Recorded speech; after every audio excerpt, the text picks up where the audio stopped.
বাংলাদেশ হাইকমিশনের নবনিযুক্ত press minister আকবর হোসেনের সাথে মতবিনিময় করেছে যুক্তরাজ্যের বাংলাদেশি মিডিয়া কর্মীরা। ইস্ট লন্ডনের একটি রেস্তোরাঁয় অনুষ্ঠানের আয়োজন করে বাংলাদেশ প্রেস ক্লাব ইউকে। আহ্বায়ক শাকির হোসেনের সভাপতিত্বে অনুষ্ঠানের প্রধান অতিথি ছিলেন মোখলেসুর রহমান চৌধুরী। অনুষ্ঠানে প্রেস মিনিস্টার বিগত সরকারের বিভিন্ন অনিয়ম ও দুর্নীতির কথা স্মরণ করিয়ে দেন এবং সেসবের পুনরাবৃত্তি যাতে না ঘটে সেই ব্যাপারে দৃঢ় প্রত্যয় ব্যক্ত করেন। বলেন, হাইকমিশনের ব্যাপারে যে কোনো তথ্য জানতে তার সাথে যে কোনো সময়ে সরাসরি যোগাযোগ করা যাবে। এর আগে সংগঠনের পক্ষ থেকে ক্রেস্ট এবং ফুল দিয়ে শুভেচ্ছা জানান জুনায়েদ, রিয়াজ, কামরুলাই রাসেল, জাহাঙ্গীর হোসেন, মীরা বড়ুয়া ও ইয়াসমিন জাহানারা।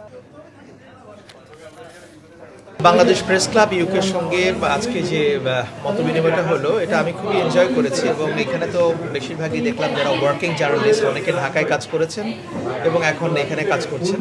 বাংলাদেশ হাইকমিশন যাতে প্রেস উইং এটা ইফেক্টিভলি কাজ করতে পারেন সাংবাদিকদের সঙ্গে, এই বিষয়গুলো নিয়ে আমরা কথা বলেছি এবং আমরা আশা করি যে সাংবাদিকরাও আমাদেরকে ভবিষ্যতে সেভাবে সহযোগিতা করবে যাতে করে তথ্য আদান প্রদানের ক্ষেত্রে একটা স্মুথ ব্যবস্থা আমরা চালু করতে পারি। সাংবাদিকদের মধ্যে একটি সেতু বন্ধন রচনার ক্ষেত্রে তিনি যেমন ভূমিকা রাখবেন, আমি বিশ্বাস করি আপনারাও যারা সাংবাদিক আছেন, বাংলাদেশ প্রেস ক্লাব ইউকে এবং অন্যান্য প্রেস ক্লাব এখানে যারা আছে সবাই মিলে আপনারাও তাদের সঙ্গে যোগাযোগ রাখবেন। বাংলাদেশের গৌরবের জায়গাগুলো, গৌরবের সম্মানের যে খবরগুলো, এগুলো যাতে বিশ্ববাসী খুব ভালোভাবে জানতে পারে।